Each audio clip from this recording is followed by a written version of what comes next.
Good day and welcome back to the Student StarCraft AI tournament. This week's is all about Protoss versus something else, and mainly a discussion of the Protoss threat, which has been growing ever stronger on our server. So without further ado, first the recommended games of this week. It's Cherry Pie versus Purple Wave. Cherry Pie, of course, the Facebook bot, and Purple Wave, it's the bot by Dan Gand, who is currently also in the employ of the Facebook research group, so that will be a rather struggle.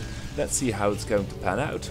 And this is a very interesting location for a proxy 2-gate, and why anyone would do that here is quite beyond me, but you never know, and perhaps there might be some devious plan to this madness. Some unknown method of destruction. And at Cherry Pies we'll see, of course, the quick hatchery, work defense, scout makes it out alive, and then the pool, immediately followed by 3 pairs of zerglings for some early map dominance, and a couple of more drones. But the first zealots are out there already and are going to town on the zerglings, but it's an excellent micro. Cherry Pie only losing 2 lings there, and now 3 more, but the drones are coming in as well. The first sunken is going to be morphed, but there were a lot of workers who are taking damage. Now 3 zealots, and with 1 ling and 1 sunken, that's going to be hard to hold off. But with some excellent micro and more sunkens, Cherry Pie is fighting for all it's worth, and that's quite a lot. Now 2 zealots versus 1 sunken, and 1 sunken versus 2 zealots again. 2 zerglings come out, and the second sunken will probably make this game a little bit safer for Cherry Pie. And that's quite a start, despite the unorthodox location for a double proxy. And what more is to come from Purple Wave, because this can only go right for so long. We've now got 3 sunkens, and at this rate, I think with the 15 workers Cherry Pie has got, that it is now pretty safe for any kind of zealot shenanigans, at least from one base. And I think Purple Wave came to the same conclusion, plopping down a cyber core and a gas, and also has resumed probe production. So it's still 2 workers ahead, and that was quite a bit of a ling on zealot action that I missed. An extra hatchery for Cherry Pie, going I think for a Hydra Den, for a gas of its own. Of course it's got the gas over here, it's got 200 stacked. So I don't really know why it's going to make another extractor if it's not going to mine gas at either. And you can see how many workers Cherry Pie always squeezes in. That's a good sight, because it will balance its economy with its army and its defense structures most expertly. Now with 3 hatcheries, a couple of hydras coming in, and gas mining has resumed. That will lead to the conclusion that it will be going for a lot of hydras or some kind of tech later. Now Purple Wave going for the cyber core, it's spinning, which will mean goon range, and the first goons coming off the line, and now defending the ramp, leaving these 2 gateways pretty exposed, and 2 more gateways in the main. And I really don't... That's 4 gateways of 1 base, and Purple Wave ought to be looking at taking another expansion. Now Cherry Pie's army finding these 2 expansions. Oh, this goon had better not be born, and now it's dead. So that's good decision making on Cherry Pie's part.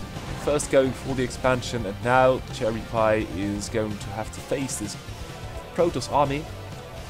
And what is interesting is that Protoss already has a 26 supply army. Of course, Cherry Pie is a little bit hampered by all these sunkens, which costed a lot of money, but it's got 30 workers already, and that's quite a lot. No 3rd base yet, but I think this drone is going to do something about that. Oh, and that is a very pretty conclave by Purple Wave. That's very dangerous, and rebuilding 1 gateway, and it's going to be about probes and units. So let's see what Cherry Pie is going to do. Cherry Pie is not pressing the issue at current, is making a lair, and I think another couple of hatcheries. It likes to build hatcheries so much, that's really impressive. And keeping up the worker production, that's 36 on 2 bases for a Zerg. That's quite a lot, and of course it can get away with that because Purple Wave's only got 1 base and not really has the worker numbers sufficient to saturate more bases. Now the Zerg army is coming up. third base started for Cherry Pie. Will finish momentarily, and there we go. So, small peek at the upgrades. We have +1 on range started, overlord speed, all the Hydra upgrades and Zergling speed, and that was about it. Worker transfer going on, 48 workers for Cherry Pie already, but now the Protoss army is on the march, and the Goons are lagging a little bit behind, so with the Hydras and the Sunkens, I think Cherry Pie can do quite a lot.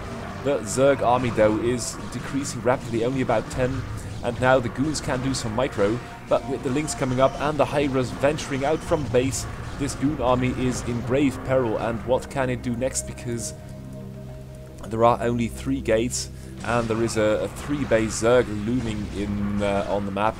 All the Overlords with speed now mulling about like, well, Overlords of Cherry Pies, really. There's nothing that quite compares to it. And although Purple Wave got beat rather efficiently, and the Zerg army now has sort of map control, but that's only 8.5 workers, and Cherry Pie has got a lot of money in the bank. Lots of drones out on the map for some reason, and I don't know why that is. There is a Corsair coming up, and with all these Overlords, you can see, look at all these hatches, that's really something. But now the third base is under attack, and Cherry Pie hasn't got any army. He's got 65 workers, a little bit overboard on the economy, and the little army it has got isn't really fighting at this moment. And it should be not, it shouldn't be transferring drones at this base. It's so very dangerous. Lings and Hydras running about, another base being taken, but the Corsairs are all over it. Oh, and all the Overlords are in the corner, and Cherry Pie is... Oh wow, that is the worst supply block I've ever seen in my life. Let's look at the production tab. That is a lot of Overlords, and it had better protect them, and I think that might be Purple Wave's break to get back into the game. The third base didn't get raised, but more bases have been taken. Now a couple of cannons, and the cavalry arrives just in time to protect this base, and it's only one Zergling, and it's going to be killed by this Goon. So that was a brilliant move by Purple Wave. Cherry Pie had to replace nearly 100. Oh, and now the Corsairs are going a little bit too far and are falling, so yeah, that's that. But still, the army advantage is in Purple Wave's favour. That's a lot of army. And Cherry Pie's got 80 workers, but really I feel it's dropping the ball a little bit or a lot in the army production department, because at the 15-minute mark you can't really get away with the 16 supply army ever. That's not how it's done. And these Corsairs are taking their toll. Wow, that was a really ugly Overlord killing field here in the top left corner earlier. But now the natural has been broken, and the rallies of Purple Waves are fighting hard, but a lot of probes will be lost. But with the rallies I think it can work.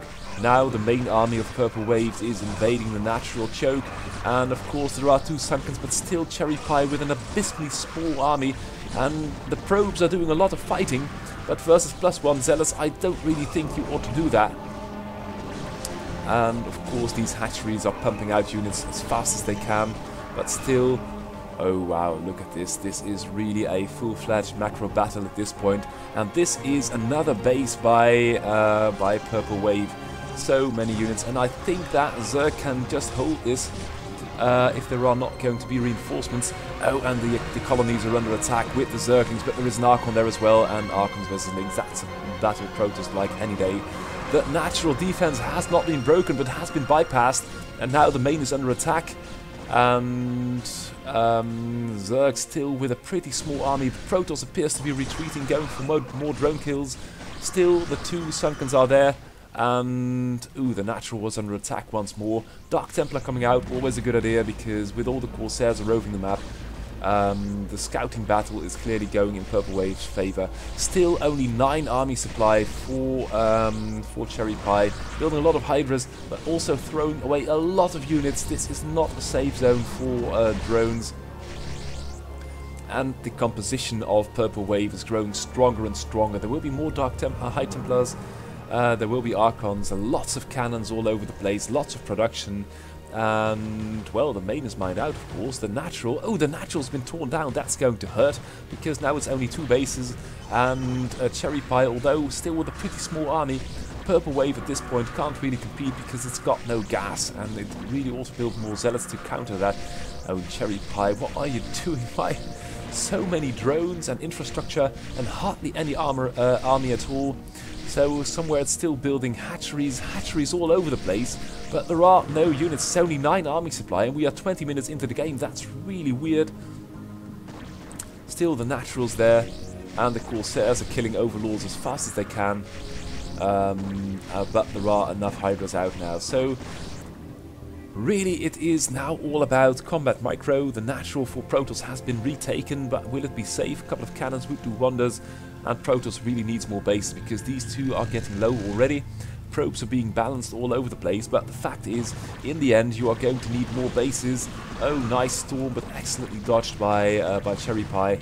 And now the natural is going to be torn down again. The probe transfer goes incredibly wrong. The Zealots are mulling about, and oh, that was a nice storm. So the natural's kind of safe, and Protoss still's got this big army.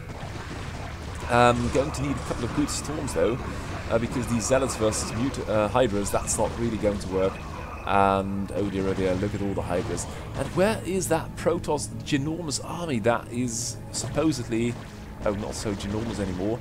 Now Cherry Pie is coming into its stride. It's got 1, 2, 3, 4 bases mining versus, oh well, this one is mining for the time being. So versus the 2. Oh, and that's a ballsy place to take another base for Cherry Pie. That's really something. The Corsairs, though, are really doing a lot of damage. A couple of spores for some Overlord safe zones might work wonders. And I really don't know why, at this moment, a Hive is going to be morphed. Just for backup, redundancy. And Protoss isn't really in a position to get an army together anymore. Cherry Pie is running away with his 81 workers, and now it's all about army production. It's got a lot of money in the bank, and forget it not, all these units, all this 50 army supplies, either in production or immediately being used. There are no idle units, and the main base of Protoss is in tatters. Only a handful of Hydras and Zerglings, and now this 50 versus 20 army supply is at the ramp. The Zerglings, oh, that was a wicked storm, but it's so well dodged by Cherry Pie. There is one more storm, this High Templar. Protoss is trying to fight at the ramp. This would be a really good place for, oh, the Dark Templar is doing wonders as well. This would be a good time to cast a couple of storms, but these High Templars are really all over the place, but not here at the choke where it would matter. One good storm over here would kill 20 army supply because they've got nowhere to run. And finally an Overlord is coming over to help stop this one Dark Templar. The Dark Templar gets killed. Cherry Pie is breaking the gates. It's taking bases all across the map. This is just for BM purposes. And the drone is attacking it for good reasons. I don't know what that's about, but I don't think we'll find out because this game is over. Some storms will still be cast, but it's now one army supply. Oh, that's the Observer probably. Even that's gone now, and Cherry Pie is all over this. That's so very impressive. Lots of upgrades and no higher tech yet, so yeah, that was the game. So I'm going to say GG and now cast PvP, which has been recommended to me, and oh, PvT, sorry. And it's Thomas Weider versus Madnix Terran. Madnix, of course, being from Kurdiamov, the random bot, which got split into 3. Because with the random you are not really allowed to participate in the elimination stage of the tournament, or yeah, that's it. So yeah, there we go, a couple of Marines, but Ximp is pretty safe already with the Sunkens. Fast expansion for Madnix, and that is, let me look at the upgrades. We haven't got any upgrades yet. We've just got an academy for some possible medics. No gas yet, so lots of minerals, but only 2 barracks which aren't working all the time. Another base by Madnix, that's really impressive, and some workers being transferred. Only 1 barracks is producing anything. That's strange because there is a lot of money in the bank. Ximp, of course, is sitting back happily behind its cannons, and there we go. Here come all the starports, and that is going to be the fleet beacon. Lots, oh, that's the fleet beacon. That must be another starport. And that's a lot of bases by Madnix. I don't really know what's going on. Mineral count is still increasing. No gas yet. That's really strange. Oh, and finally refinery being built, and there we go, another base. Wow, that's really out of this world. Sim going for an extension of the cannon field. Perhaps it sends something's coming up, but the more cannons the merrier, of course. That's a lot of workers by Madmix. That's 71 already, and if we look at the production tab, more are still being... oh no, that's about it for workers, and that's a lot of bio coming in, my god. So, the first batch of carriers is out, is going to follow the long route and will hit the main. Problem is, though, that at this point, Madmix is a distributed proposal with 45 army supply and barracks all over the place, lots of money in the bank, 75 workers, that's quite a lot. And this is the main army. And I think, have they got stim? They haven't got stim. Oh, they have got stim. We'll have range and +1 soon. So the only slight fly in the ointment are these carriers, and they are going to hit the natural base now. Stim goes off by the Marines, but there are only 2. And now the main army is stimming in and running forwards to the cannons. The first one falls, but the medics are all way too far in the rear. The next group of carriers is coming out to help, but now only a couple of cannons are firing, and this is costing Sim a lot of interceptors, and I don't really know if it can afford that. A small detachment of Marines is hitting the main base for defense. The main command center still lives, but at this point it's going to be very hard for Madmix to hold this main base. And the attack at the natural of Ximp has been beaten back. This is quite good. I think you need a couple of more Marines to help them deal with that, as even probes can't beat that back.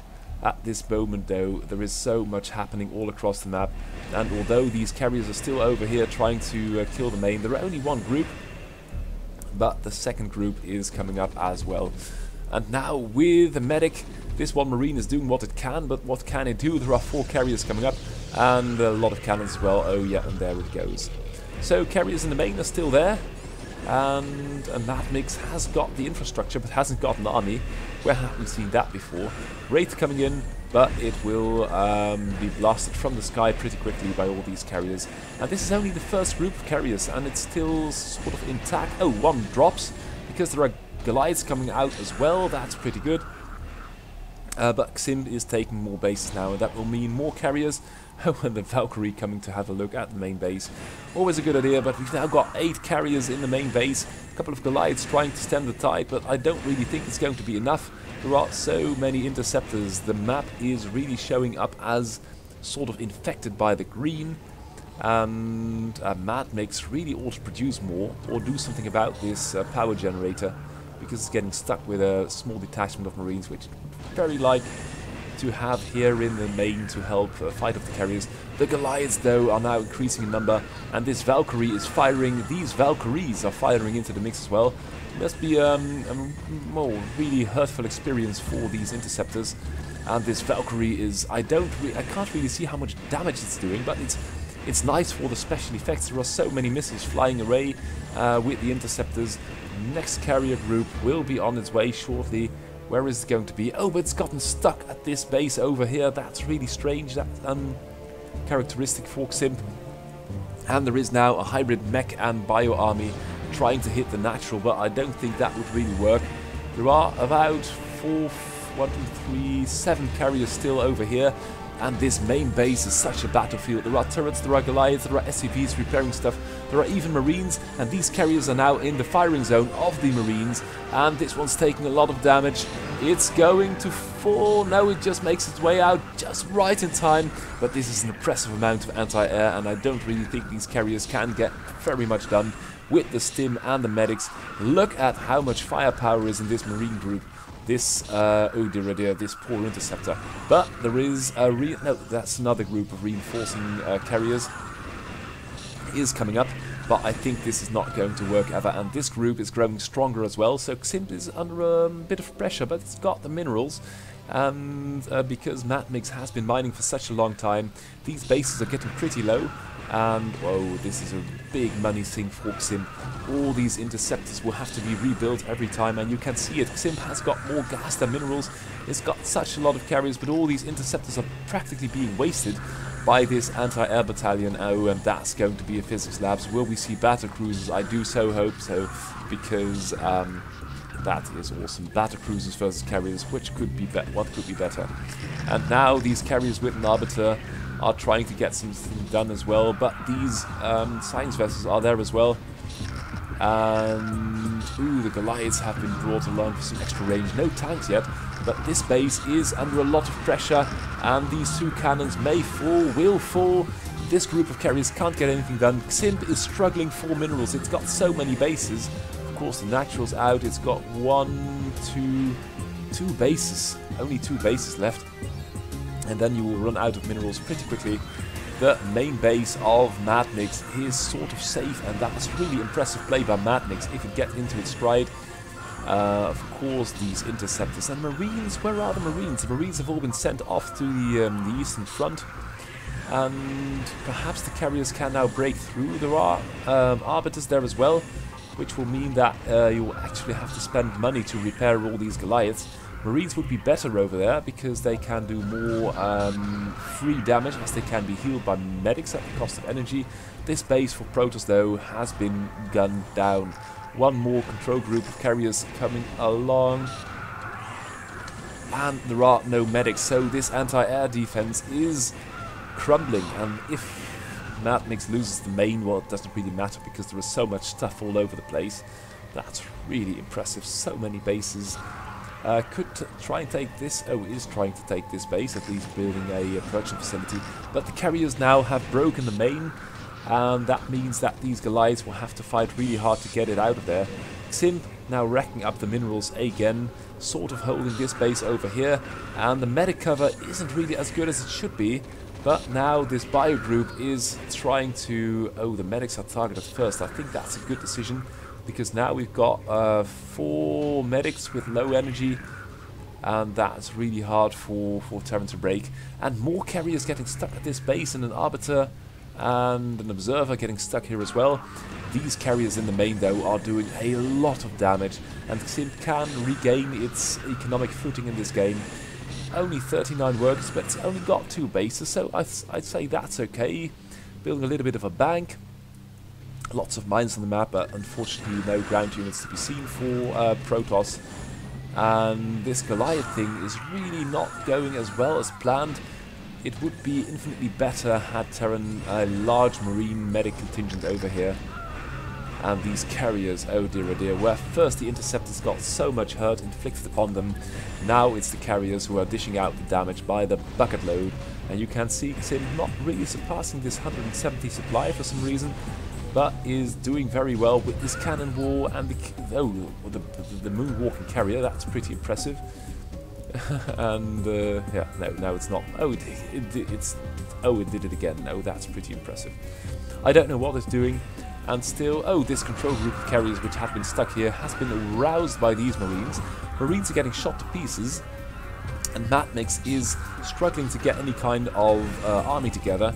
Now these carriers have sort of lost control of the main base, or have moved on to the natural. But there is an impressive amount of anti-air rolling up, and Matmix really should do something about these power generators. There are more of them, of course, stacked on top of each other, so best to kill them with splash. And now Ximp is, well, it's got a lot of money, and I don't really see how that can be. More units coming up. A couple of turrets in the middle of the map. Oh, and a pro being on a commando mission with 0 HP, trying to kill a turret. But that's going to be stopped pretty quickly. And Matmix is now winning the battle of the main base again. Wow, that's so good. Oh, there are 3 or 4 carriers over here still, but a lot of Goliaths, and again a lot of interceptors are being lost. But I think that, oh, this carrier group, that's 2 control groups with complementing arbiters and observers, are going to hit the main again, and this group's still alive. It's so good at kiting these Goliaths while staying out of range themselves. And now Ximp with 2 control groups more. It will of course suffer a little bit in the money department if Matmix can kill interceptors, but I really think that these Arbiters are cherry on the cake for Ximp. So much damage, but Ximp is, well, the money it's got now, it's basically all it will ever have. Same though can be said for Matmix. Matmix is out of money, but it's got a lot of Goliaths. And still there is this base which can be taken but isn't, and there is a little bit of money left in the main base but isn't taken anyway. Oh, that's pretty cute. The science facility got gunned down, but still Matmix is repairing the physics labs. And now Ximp with the large standing army. It's a 97 supply army with arbiters, observers and of course carriers with a lot of interceptors. The map is washing green with interceptors at this moment, and although the Goliath core is doing what it can, it lacks the mobility to bypass these large cliffing areas, and that is a map advantage in the favor of Thomas Weiler's Ximp. Look at the damage these carriers are putting out, and slowly but surely Matmix is out. It's got no more money. The Goliaths are going for a last ditch charge against the cannons with Matrix, and the carriers coming up as well. Another one is, and one is falling, but the cannons are dishing out the damage. An SUV has been brought along for repairs, but these 71 minerals are all that Matmix has at this point, and has only got this 18 supply army. Ximp is still rolling. It's a little bit short on gas at this moment for some reason, but it's got a large mineral bank. And where are all the probes? Oh, it's got a little bit of mineral income still. All the probes must be here at this point. But I say all, there are only 21, 22. And more carriers are still being built, and they are coming in for the kill. We've got this group over here, we've got the main group in the main base. And where are they? Oh, and Ximp has now taken this base. So, without waiting for Ximp to finish it off, because that might still take a while, going into the next game, and I thought, well, why not do a PvZ again? A brother fight, TSEMU Protoss versus TSEMU Zerg. And we saw earlier that Protoss, of course, has got a lot of powerful weapons in its arsenal. We saw the Storm, we saw the Gateway armies earlier, which can be racked up so quickly for such, well, relatively little money. And we saw, of course, the Carrier, which is very powerful even when not backed up with Arbiters and Observers. So that is something to be very proud of, and we'll see what TSEMU is going to do this game. Nexus first into Gateway with a Cyber Core at this end of the map. TSEMU Zerg is going for a handful of Zerglings. And there is at this point, oh, a handful, that's only 4. There is nothing to contest them really. TSEMU Protoss is producing a single goon, and a handful of probes are coming off the line. Nice work of defense, but had TSEMU Zerg committed to, say, 10 Zerglings, this game would have been over. But between the probes and this one goon, I think that at this moment TSEMU Protoss is perfectly safe, and even this drone lives. So that's, I think, a net victory for TSEMU. Only one gateway, so that will be something to keep an eye on.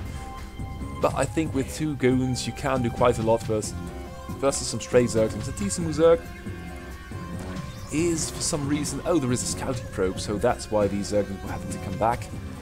Now, will we see another gateway? No, no other gateway, and I don't really know. That's pretty ballsy. These 4 supply worth of goons are now guarding an empire which stretches across 3 bases. This goon is really suffering a little bit because of that, but these 2 are coming back, trying to out-micro the Zergling, but they should just kill it at this point. And in the worker fields, a couple of workers get lost, another goon was killed, but still the Zerglings found their Waterloo and were killed. TSEMU Protoss, what are you doing? You've only got 6 army supply and 4 bases. TSEMU Zerg with a much more relevant build order, I would say. 3 bases and still no army supply either, so I don't know what that's about.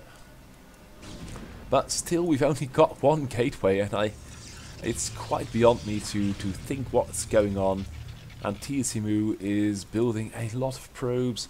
It's got double the amount of workers that Zerg has, and it's only got 6 army supply. These goons can out-micro the Zerglings for quite a bit. Especially, oh, they haven't got range. +1 started, leg speed is started, and Zergling speed, of course, is there. Which will give the Zerglings quite an advantage over these goons. And it's 2 versus 8 army supply. And I really cannot say what the hell is going on in this game. More hatches being built by TSMU. Reminds me of some other Zerg I've just seen. Oh yeah, it's Cherry Pie, and of course TSMU is working on that as well, so that might not be a complete coincidence. But finally we've got one more, a couple of more gateways, and a lot of tech for TSMU. TSMU knocking at Heaven's Door with 70 workers. That's going to be a cannon for some defense versus random Ling run-bys. And the game is afoot, and will be going into the mid-game, completely skipping the early game. And TSMU Zerg has transitioned into Mutas, which of course will do pretty well versus the Zealots. With the Zerglings with speed, these Zealots will be routed pretty quickly, and this harassy style of TSMU is costing it a little bit of money. Not before though leading the Zerg army on a major goose chase.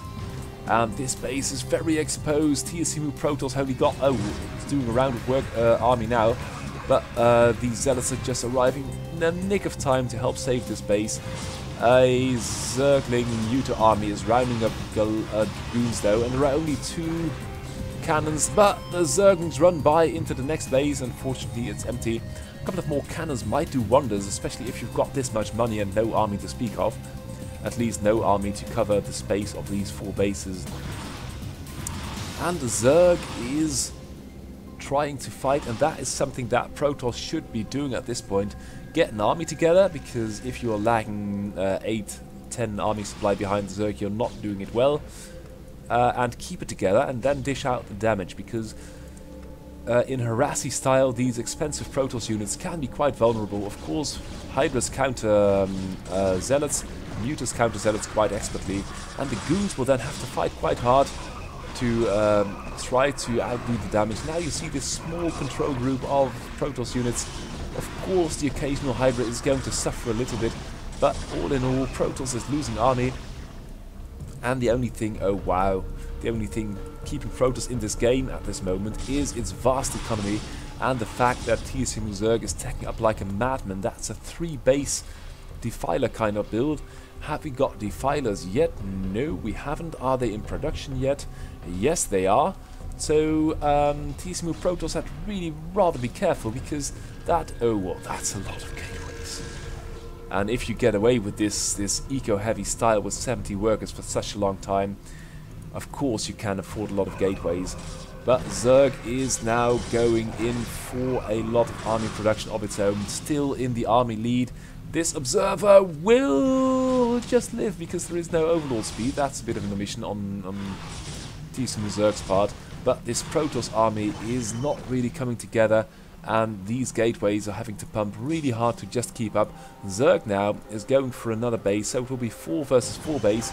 And the Zerglings are in among the cannons. The workers should be coming off the line, but the cannons with the 3 of them can just hold. Same cannot be said for this base though, because all the workers over here are being killed by the Mutas. Another base being taken for Zerg, and at this point the task for Protoss is to group together a large army, get stuff killed, and especially keep a tab on the expansion of Zerg, because that's really going to be a large problem if Zerg, with all this technology, when we see Lurkers as well, and even though there are not observers all over the place, Lurkers are doing a lot of damage versus the Zealots, and they are such an advantage in a defensive fight. That said, with the Sunken in the rear, with the Mutas overhead, you can see TSMU Protoss has got a 50 supply army now. But the question that begs to be asked is, where is it? Oh, it's hitting these expansions now. That's pretty good. And Zerg now rolling out with the Mutas, with the Lurkers, and with the Hydras. That's going to be quite a nasty task for Protoss to stop. This base, though, could be torn down rather quickly with all these units over here. And of course, this production, look at the production tab of Protoss. This is being produced, and Zerg is producing that, but the army value of what Protoss is producing is, if you don't take this little friend into consideration, about double the worth of that of Zerg. And that is where Protoss shines. It can put out units so quickly, and well, if you would group them any better, their value would actually group pretty high. And more bases now taken for Protoss to cannon to ward off any accidental Muta run-bys. That's the most expertly cast swarm, but unfortunately there is nothing happening. And the Zerg at this point, oh, look at all these lurkers. We've got 3 lurkers, more being morphed, and the Muta force is still there. Should be a little bit more careful because you can't really fight a main battle with goons versus Mutas.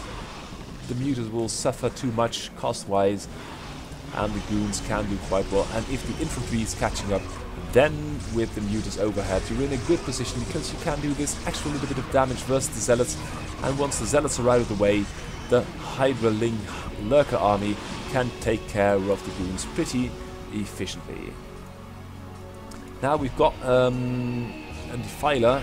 Burrow might be a nice trick to have, but TSU Protoss really cracking out the units. The production tab is out of this control. That's a large round of Zealots. The problem is though that Zealots are losing their value at this point. Oh, nice snipe on this base by Protoss. The Zealots are losing their value a little bit. Oh, look at that. All the units are being consumed, and then you need some units left to kill the enemy TSU Zerg. And in the open field, I dare say that swarm is not really too good. Yeah, and then, oh god, all the Lings are being consumed. And there is no unit to fight. And then this poor Defiler will have to run a nice swarm, but really doesn't really work versus Zealots. And now Zerg is struggling to get their army group together. This group of goons is still in the main base, and this army can't make up its mind. Is it going to attack? Is it going to defend? Or is it just going to get slaughtered? And if you don't make up your mind, the enemy will probably make up your mind for you and will make you a little bit of a dead Zerg army. Oh dear. That is... I didn't know TSU Zerg had this problem with ramps. Of course, the lurkers are doing quite well, but all the supporting units are gone, so that means with these lurkers you cannot any longer advance versus this goon army. And it's a good thing that these... What the bloody hell are these lurkers doing? They're firing something, but they're not really killing anything. And now these goons are being really cost efficient. Zergling run by versus this base, but with the cannons over there and the Zealots. And this is really getting to be some kind of distributed warfare, where we've got all kinds of rock, paper, scissors games going all over the place. And it's really hard to cast. We've got Muta on Zealot action. Now this base is going to be saved. But the goons are finally being beaten back, but they have done such a lot of damage and have really delayed the operation of this base by shutting it down firstly, and then making it impossible for Zerg to have any kind of free movement. Oh, we've got a carrier. That's very interesting, because normally you wouldn't see that in a Protoss versus Zerg. I'm going to speed it up just a little bit because this game is getting into the late game now. Oh dear, we're going to see High Templars and all. Zerg taking more bases. This base has not been taken. Will be shortly. Oh no, gas will be mined. That's always a good idea, because the more gas the merrier, of course. TSU Zerg running out of money, but at the same time also equaling Protoss and army supply. And we've now got a battle with Storm and Dark Swarm. And the Zealots are coming in, but with the Mutas and Lurkers out on the map, that's quite a lot of Lurkers.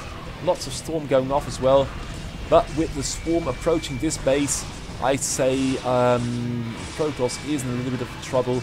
This Nexus is going to be under attack, is already under attack as a matter of fact. And these carriers, of course, are pretty nice. Oh, and that's a lot of Scourge. TSU Zerg is rolling the map at this moment. The base survives. Oh, nice plague on this carrier, but still you'd really want to take down this this Nexus. And this carrier is really consuming every Zergling it can lay its filthy claws on, and that will be a bit of a problem, because a couple of Zerglings are quite handy in tearing buildings record speed. Nice plague again, and there go the next bit of Zerglings. And as TSU Zerg, you really need to compensate for that. You can see the supplies running wild. TSU Zerg is all over the place. Protoss doing okay, but really macroing very hard. That's a nice Storm though, and oh, that is also a good unit to have. But at this point, the Zerg army is really getting out of control. More bases being taken.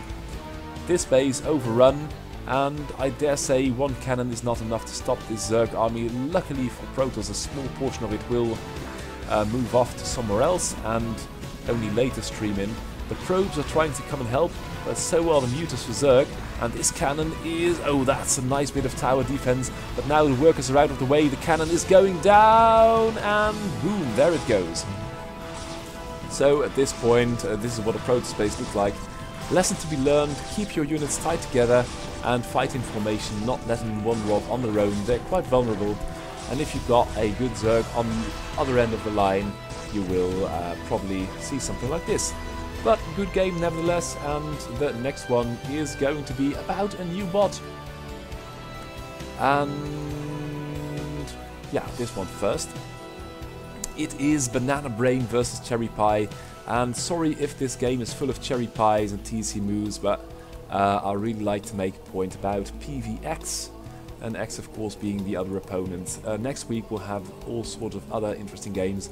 But this game is for Banana Brain, and Banana Brain hit the scene with a couple of interesting games, took a couple of games of really good opponents, and then impressed by a lot of upgrades which have made it pretty strong already. The author is unknown to me at least, so let's see what it's going to do. And Cherry Pie going for a quick hatchery before the pool. That's the bread and butter build versus the Protoss. And Banana Brain is going for 2 gates, couple of pylons, first Zealot out. We'll have to run a little bit, so I think before... well, even if it's going on lunch break, even before it hits the enemy base, the Zerglings will be out. And we all know what Cherry Pie can do with a handful of Zerglings. Cherry Pie going for an excellently placed sunken colony, or a creep colony at least. And these Zealots are coming to grips with the Zerglings. The Zerglings are heading right back home, not wanting to have anything to do with that. Banana Brain going for, well, it looks like a really dedicated one base push. Probe production has been stopped. O has resumed. Going to group up a small army, and it's now 12 army supply. Zerg is building a lot of Sunkens. Nice SimCity, must be said. And quite a number of workers for Zerg on 2 bases. That's really well balanced, and of course it spotted the Zealots out there on the map, so I thought, well, perhaps that's the reason it's building so many Sunkens. And with a couple of Zerglings and only 5 army supply in Zerglings, that's quite impressive. Protoss though going for a nice Zealot army, and they're now veering round the back to do stuff. And Cherry Pie is getting some Zergling linked together for a little bit of pokerage at the Zealots. And the Protoss base. Oh, and the Zealots are called out of position, but they come back right on time. We've got a Corsair out, and I always like to see Corsairs in... okay, well that was over quickly. A little bit of damage done, but it puts a little bit of pressure on the Protoss, on the Zerg. It can't just do anything it wants, and forget it not, these Zealots are taking a lot of damage at this point. But they're also dishing out a lot of damage, and although this is a bit of a loss fighting with the 3 Sunkens overhead, that was... oh, there is no although, that was an erroneous engagement, so to speak. Now Zerg out on the map with 14 supply, Protoss in a lot of trouble, but then again there are not that many Hydras, and the Zerglings are catching up only now. Ooh, but the Protoss is going to suffer. Where are the workers coming to come off the line? Is this going to be the end? I think it is. Cherry Pie has got the 3rd started. Natural up and running. And the main nexus is under attack. The Zealots are coming off the production line to help. And the Zerglings and the last Hydra are having... oh, they are being chased back. That was a really close hold, and I don't know why this is a staging area. Probably because it's finding the choke to the natural, and it can't really deal with 2 chokes. So it's finding the smaller choke and guarding that. We have got 3 Corsairs, which should be interesting for Zerg, because Zerg has gotten completely off the hook. It's producing some army, but not all that much. And Protoss is really building a lot of Zealots, and I don't really see why, because with all these Hydra Ling army thing going on... oh, let them in first, then try to cut them off. and do something about that. Have we got any upgrades? We've got leg speed +1, that's good. Zerg +1 armor is started. Now the Zealots are running out, that's nice to see. Oh, and a Dark Templar as well. And these Corsairs will fend off the Overlords. Oh, and the Overlords are now bereft of any coverage. We saw that earlier as well. If you let these Corsairs get out of hand, you've now got 4 Corsairs and no anti-air whatsoever. The Zerglings are in among the natural, and this one Dark Templar is doing what it can. There are no combat units though, so you can fight 2 Dark Templars with drones. Oh, there is only one, but it isn't really set that it will do an awful lot of good because it's doing so much damage. High Templar coming on to help and kill the units. Zerg with his back to the wall, only 7.5 army supply.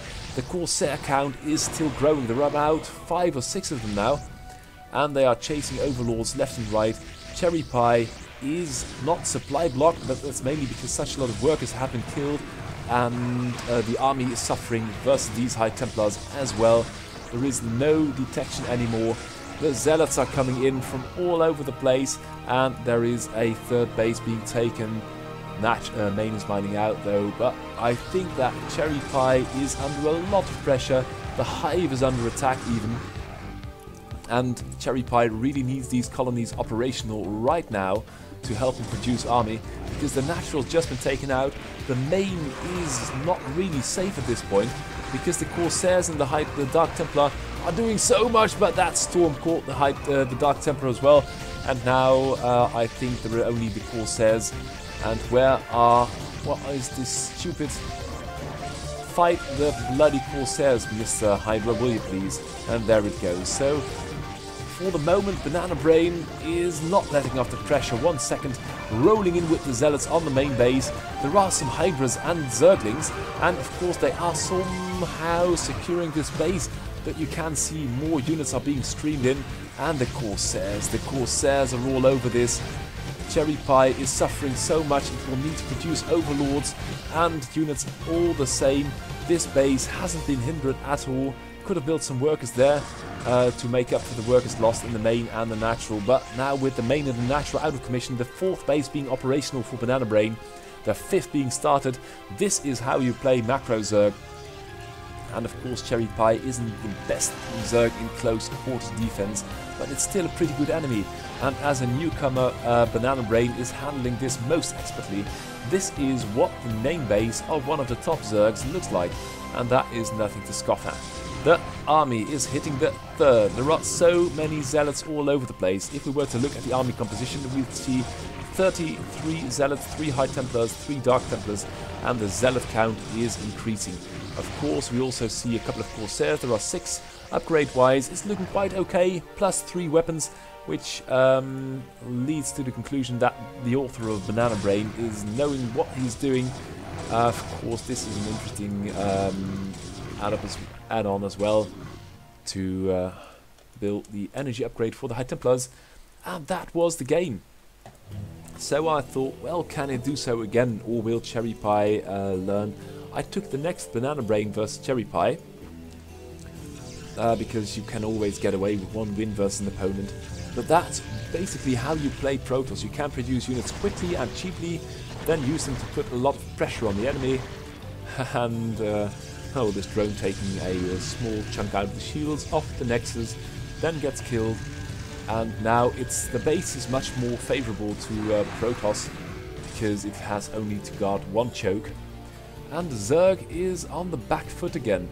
It's got half the workers, it's got basically no army supply. And it's pretty lucky that these Zealots don't press the issue, because they can do so well versus these Zerglings. Lucky that Banana Brain is going for the expansion and a little bit of tech to boot with the starport. And, well, perhaps it's giving away an advantage in the early game. Oh, but still, that's a lot of Zealots. And Cherry Pie scratching by with only 4 army supply. And that's a lot of Sunkens. I don't know if you can sneak a larger unit past here. Perhaps a Lurker. A Lurker might still do it, but an Ultra would have large problems. And I think that was the right decision by Cherry Pie to build a lot of Zerglings and a lot of Sunkens, because the Zealots push is stopped in its tracks, beaten down, and now the only slight little problem is that we've got 4 Corsairs again, but I think they don't want to have anything to do with the 2 Hydras which have been produced so far. The Natural's up and running though, so Banana Brain, again with the expert balance between pressure, that is, if we have a look, that's the 6th Corsair already. 3rd base being started by Cherry Pie rebuilding its wall, building some Hydras, really low on the army supply again. And with the harass and the decision making it's got, Cherry Pie can do pretty well versus with a small army, but if you've got a good opponent, you are going to need a large army, and that is something that Zerg players sometimes forget, and especially in the later game, where the Protoss can get these Reavers and these High Templars and these Dark Templars. Damage is done so quickly to the fragile Zerg units, and then it was really hard to get back into the game and try to produce another large army. A couple of Hydras getting caught off, and that is, I think, a win for Protoss. The Zergs are retreating, but they can't really fight, and they will have to fall back to the Sunkens once again. Problem with that is that the Corsairs will be all over this again, and now the Hydras will have to fight the Corsairs as well as the invading ground units, but with all these Sunkens and the... oh, that's a very nice SimCity. Most unusual place for a Spire, but I say as far as SimCities go, that's pretty good. And of course Cherry Pie has snuck out the 3rd base, so it's now 3 versus 2. The main for Protoss getting low, and Protoss army is really rather small, even though there are Corsairs. Oh, and the Corsairs are all stuck for some reason. They are in this staging area, and they're all getting blasted from the sky. Now, of course, that was very unfortunate, losing 6 Corsairs like that. 1 Corsair is trying to help and kill the Muta. Oh, that's a nice storm. Good storm, but I think at this point the game is way out of hand. Cherry Pie with the expert defense, nice SimCity, excellent defensive measures between the Sunkens, and this Dark Templar would have fared very much better had there been 6 Corsairs to take care of the Overlords. Now at this point the main is out, the Natural's in tatters. Cherry Pie coming back with a vengeance shouldn't be underestimated, but the speed at which this Protoss is going is impressive, and we can only hope that the author will have more time to dedicate to the art of Brood War AI. And let's not watch this. Let's hop into the next game, which will be Purple Wave versus Bereaver, and I'm going to start speeding up the initial stages of the game a tiny little bit, because even though I've got not really that many games, I've got this tendency to grow ecstatic about things I see, and then the broadcast will be too long. And now we'll see a 2 Goon versus 2 Zealot thing, and there are more Goons already. So in this situation the Goons can do quite well. And as far as PvP goes, if you are going to go pure Zealot, you'd better hope that the enemy hasn't got Goons. And will there be Goon range? Yes, of course there will be Goon range as well. Now Bereaver will not be sitting on its hands for too long, building a couple of cannons, which may help, but this is what your natural looks like. And the Zealots are in no position to content the Goons, and the Goons may even, when their numbers have grown sufficiently, take care of this cannon and kill the enemy Protoss little by little. And if you've got Goon Micro with decent decision making like this, it is a deadly, deadly weapon. And they can do the same with Vultures. If they've got this contain going, it's very hard to break. And yes, occasionally one dies because it sticks its wobbly legs in too far. Cannon fire will kill it, the Zealots will still hurt it, but that's a lot of damage, and that's only 5 Goons. And of course 1 Goon of Bereavers is coming up, but the natural for Purple Wave is already nearly done. The technology has been started and gateways have been built.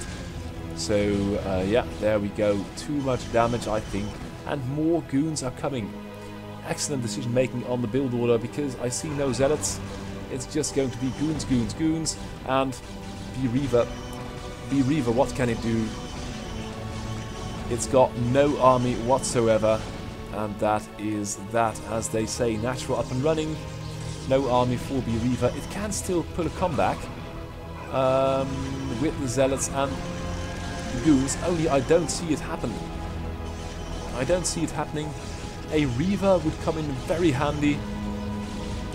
But instead, oh, the goons are getting in too deep now. This one's stuck. But still more reinforcements coming up. And you can see with the 2 versus 1 base situation, Purple Wave's got this thing well under control.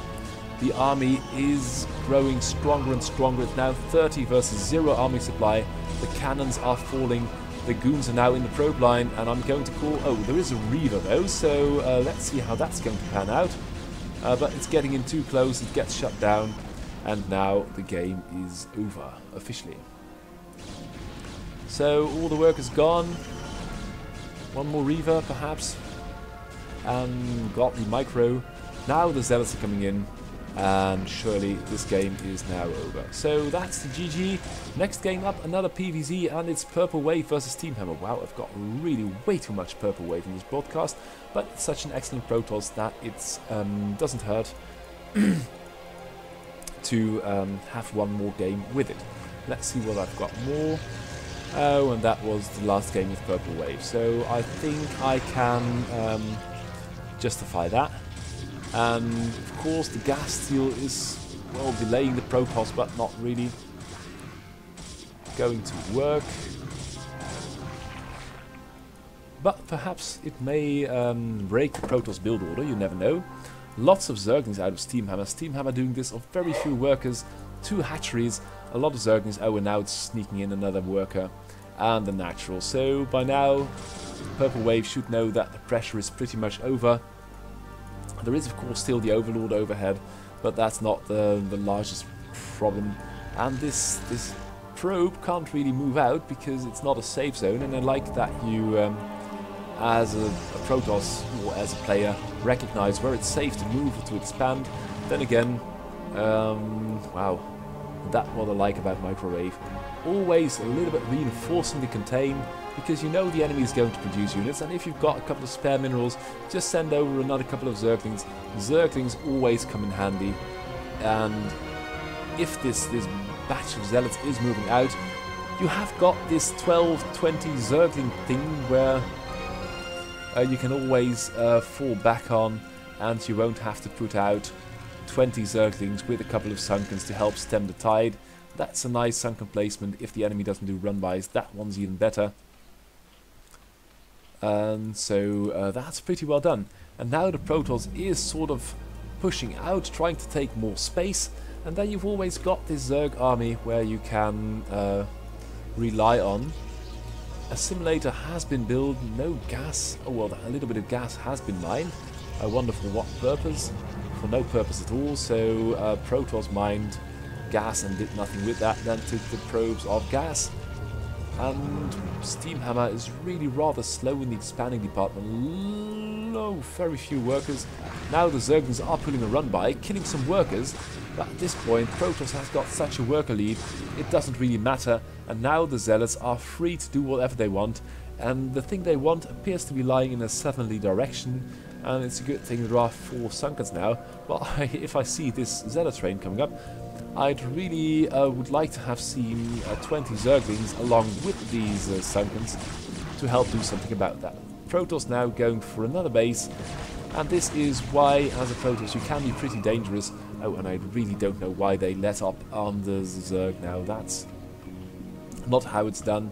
You had this game in the bag, but then all the Zerglings, which weren't there, all the Zealots, they just ran back and waiting for a more sure victory in the end.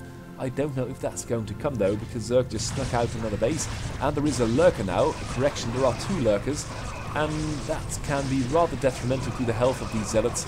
And with the, oh dear, that was almost 0 Zerg units lost, and now there are no oh god, there are no cannons over here, there are no observers in the game, and there are 2 lurkers about to burrow in the nexus range of your natural. There you go. And these, if it's a bad idea to fight lurkers with the Zealots, it's a pretty much worse idea to fight lurkers with probes. And if you don't fight or run with probes, or you can see what happens with probes. And now we've got 4 lurkers out there already. There is a robo bay, but there is no observatory. The observatory is still being built.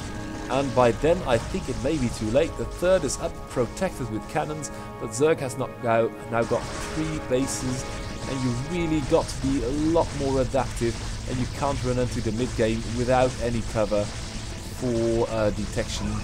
There is an observer over here now. That's good, but versus 5 lurkers you also need quite a bit of ground army, and sending in the stray zealots once in a while is not going to do a lot of good. A couple of goons might help, a storm might do wonders, and now you can see, although the zealot weapon in the early game is pretty strong, if you rely on it for too long it becomes worthless. And oh dear, where is the observer? Surely not, the observer didn't get killed. Oh dear, there are some cannons and a little bit of technology, or most of the technology might get lost. Oh, but the Scourge snipes the observer, and there are 2 more, that's good. But still, we've got this 5 lurker thing going on, and this zealot, oh, it's being sent to do something about that. Oh, and rebuilding stuff over here, that's not good. The Dark Templar is going to save the day. The Overlord is coming, but a lot of lurkers have been, only 2 lurkers have been killed. And now perhaps the zealots with the cannons might do it. A pylon's being built over here, and the Scourge, where are the Scourge? And I think now with the Dark Templar is being immediately sent on top of these. How did it get killed? How on earth did that oh, there was a zealot as well, and the Dark Templar got killed by the splash. There are now some other Zerg units in the main base, but I think for now that these zealots can clear it up. The Hydras are microing pretty well, and now the problem is that Zerg has got the map. So Protoss, you can start out with a lot of zealots, but you shouldn't rely on it for too long. And this is what happens if you do. You get carved up by a couple of lurkers, and that's very unfortunate. Will Protoss be able to make a comeback? He's got a Templar Archives, a lot of cannons and some probes left over here. Zerg, though, has got all the time in the world. It's taking up to hide. It's got a Queen's Nest. If we look at the upgrades, oh god, there's such a lot of upgrades coming. And even an Ultra Cavern. Will we see Ultras? Not yet, but they may be produced any time now. So Protoss now paying the price for its lack of foresight in not having observers earlier, or some cannons at the natural. And Zerg is exploding out on the map. Steamhammer, still the best of all the Steamhammer bots. It's so impressive, and I can only hope that J. Scott will keep working on it, because it's such a work of art, not only in its documentation and its easy adaptability, but also in the sheer power it's able to put out. Look at this Zerg roll. First in the defense versus the Zealots. Okay, they were a bit lucky that that first 10 lot of Zealot didn't proceed to kill off the last 2 Sunkens, but once it got rolling, it played the game expertly, just keeping in touch with the enemy, going for the lurkers. And this main base, yeah, it can be taken, but it can never be held. And of course the same can be said for the X-third of Protoss, which is pretty much dead. And Zerg, wow, that is a lot of production all at once, and it will be maxed momentarily. But the game's over, and that's the GG. Next game up is Killabot versus Tier Protoss. Tier Protoss, of course, is also one of these macro Protosses, which just likes to take a lot of bases, build a lot of units, like we saw TSC Mundo earlier. Just so many units and so many bases, and Tier Protoss is not really as full-fledged as some of the higher level Protoss, but the thing it does well is pick a timing and march in with a large army, and let's look at how it does so. It's starting out with a 2-gate, then a quick expansion, and not forgetting to build a couple of Zealots to hold off the Zergling incursion. Killabot going for a lot of Sunkens. That's rather expensive. Very few workers. You can see more modern bots like Cherry Pie build more workers. And Tier going for the worker transfer, and only then going for more units, because with the workers and the Zealots it can hold off quite a respectable number of Zerglings. Killabot should be, well, is building more workers now, taking a third on the other end of the map, and will be coming into its stride as well. But you can see that Zerg has only got this 7.5 army supply thingy, and Protoss is already at 20, and with the Goons and the Zealots it has got quite a formidable army, and in my opinion could do more to repel these Zerglings. Get into contact with the enemy so you know what it's doing and not sit back in your base for too long. That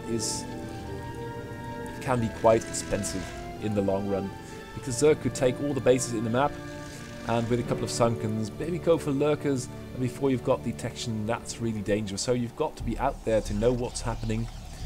The Forge is spinning, small peak will be +1 goon range, and now the Protoss army is going to, from the main choke to, oh, it's still staying in the main choke-ish. Worker transfer across the entire map, lots of Sunkens, another hatchery, and Killerbot is setting up shop for the late game, but it's only got this 9 army supply army, and Tier Protoss is doing one thing with its 2 bases and its field of gateways, making units, and now you can see the range is done.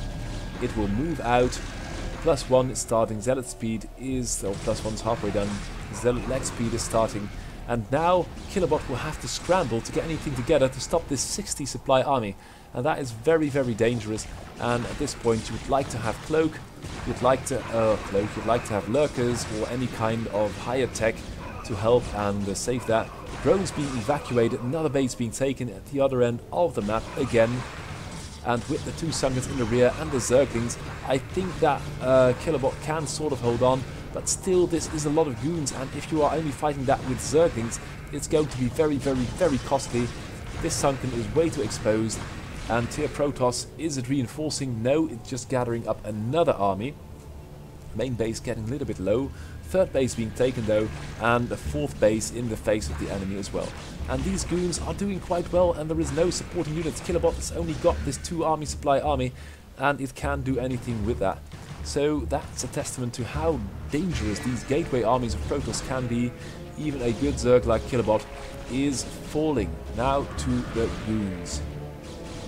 And that is leaving out of consideration this large next army of Protoss, which will be rolling up shortly. This base didn't get shut down completely because the Zergling, oh god, it's going after. Oh, and now all the units are retreating. They're going to converge upon this base, looks like, not coming in for the defense. And before the Sunkens are up, going to hammer it into the ground. And now you see Zerg's got 6.5 army supply, Protoss approaching 100 and still building infrastructure. That must be a... I don't really agree with that, because you haven't got... well, you've got a little bit of money, but... Oh, you haven't got a spawning pool anymore. That got killed as well. You've got this Hydra then, but at this moment you are going to need army, and Protoss isn't stopping. It's past the 100 supply army mark, and the only thing that Tier Protoss could do with now is not keep its army in one big control group, but try and do things all over the place. These 3 goons are defending over there, that's good. 3 goons appear to be defending here, that's also very good. This base got shut down, but this 130 supply army, or 100 minus all the defending goons, this 100 supply army is moving across the map as one, and of course there is no detection. Or is there not? There is a robo bay, there is an observatory, and there are 2 observers, so there should be detection somewhere. Is it with the army? Yes, it's with the armies-ish. And this is, as a Protoss, how you roll. Just take the map, build a lot of units, and that's pretty dangerous. Killer is going to feel the pain. It's got a lot of pro drones, but hasn't got any money, and try to get things done at this base, but at this point you should just abandon it. Take one more, couple of other hatches, build in-base hatches, get some units together, because Protoss has got the map and so many gateways. 2 more being built outside of the main walls, and you can see the Zealots now coming home to help them defend against the Overlords, and now you are standing there with your 4 Hydras and the large Zealot war train coming in. So next game, it's a Microwave versus Woolybot. Woolybot, of course, won the Students Division of the 2017 finals, which is pretty respectable. So I thought, well, let's put it against Microwave. Well, let's put it... I took a game of Microwave, a replay of Microwave and Woolybot, and thought, well, let's see what's going to happen with that. Now, Microwave going for the hatch first, Pool later, which is a very frequently used build order for Zerg against Protoss.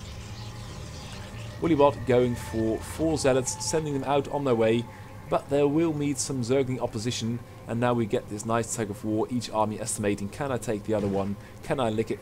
Yeah, I can, and now the Zealots are in retreat, but more Zealots coming up, so I think that Protoss will be safe for the short future. 2, oh that's really, I don't really like that. Perhaps you could build them as creep colonies, and if you are into contact with the enemy, if you see the enemy moving out, only then morphing them into Sunkens.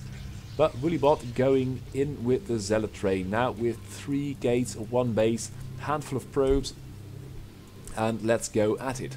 We've now got 2 Sunkens, 1 more being built. A low worker count for Microwave, but of course Microwave is known for that. And these Zerglings really shouldn't fight with the Zealots out on the map. Doesn't really work that way. And you can see Microwave not really mining any gas. It's going to start a lair for some reason, but no gas left. And these are all, if we look at the production tab, going to be Zerglings. So feeling the pressure, and rightly so, because Woolybot is just producing Zealots, Zealots, Zealots. Now with 5 gates soon to be of 1 base, I don't think if that's going to work. I don't think you've got the juice for that. Now Microwave could build more. It's trying to build a Sunken over here, but it's not really succeeding, because every time the Lings move out, probe is sent, drone is sent, and oh, now it's able to do so. And Woolybot is just going to do Zealots, Zealots, Zealots, Zealots, Zealots. Lots of Zealots, lots of pylons. And you can see it's got a 42 army supply, and that's really impressive. Microwave still only on 14 workers, and I think that's going to be a lair with the Spire. Let's see what this is going to be like. Woolybot not taking an expansion, no upgrades, and yeah, at this point Microwave shouldn't fight. It knows everything that's going on. Zealots, Zealots, Zealots, and the Spire is done. So with a couple of mutas, this Zealot army is getting obsolete. And that is, I should have cast this earlier in the game, because it would demonstrate the power that Protoss can have with just Zealots. But then again, that power can be countered easily, and I don't think there is a backup program whatsoever. So even for the winner of your last year's finals, this is going to be a tall order to fight. Microwave with only 17 workers sneaking by. The scouting probe still there, could do a cannon rush, but with more and more mutas entering the battle, you can see, oh, now all the Zerglings have been killed, and now the Zealots are running in, and they dispatch these Sunkens so quickly. So even now, I think they might actually win a base race, because these mutas have so few, they do not a lot of damage. And the Zealot production is really continuing. The Zealots forget about the natural. They're going in for the main, going after the workers. And then Microwave will try and have to stop this base race. But the Zealots can do so much. Unfortunately, they are mulling about a little bit. And now blowing the retreat, and the muta cloud has grown too strong. Well, that's not your biggest problem. And if there is going to be a worker, which I think there is... Oh no, it's going to be Zerglings. Oh, that's too bad. So there isn't any worker left, but with the mutas I think that Microwave can still do it. Then again, you might have to come back all the time to help them defend. The problem is that the mutas are going the long route. Oh, and now a natural's being taken. All the workers are dead as well for Wooly. Wooly's got 1 left. I don't know where it is. Oh well, it's dead anyway. So I think the Zealots can't do damage quick enough to win this game. And mutas in the main, and that I think is going to be the GG. Last game, the Ladders ELO #1 Crazio versus the new bot. Let's see, after taking 1 game and losing 1 game to Cherry Pie, can Banana Brain win against the Grandmaster of Brute War AI at this moment? It is Crazio. Crazio going for a barracks, couple of marines, and a bunker, going to be pretty safe, not taking any chances, not trying to defend the natural, just going for a bunker on top of the ramp, and then a very quick factory. And is that... no, that's a depot. So that's a little bit of a SimCity thing going on with a tank. Is it going to siege on the high ground? That would be pretty nice. And Banana Brain's army is dancing with this one SCV, can't really make up its mind. And you can also see that Banana Brain's army is all in one group. And that is going to take it a lot of time. You can see this has been going on for minutes. That's not good. Well, it is for Crazio. Crazio really racking up the tank count. One on the high ground, but I think that may be accidental. A couple of turrets, a couple of supporting units, large tank count, that's Crazio. And finally the Protoss army has gotten unstuck, building a nice quadrangle of Dragoons. And is trying to chase units which it can't really catch. So that's unfortunate. Oh, nabbing a Vulture there, that's good. And now playing Minesweeper. Ooh. But again, you see a large Protoss army, and it is attacking. It's not wasting any time. There is a Zealot as well, but it's going after the Comsat for some reason, while the Goons are out there killing tanks. And Crazio under a lot of pressure. There are tanks, there is a bunker, but there are no Marines in it. Oh, and these last couple of shots really do away with all the Goons.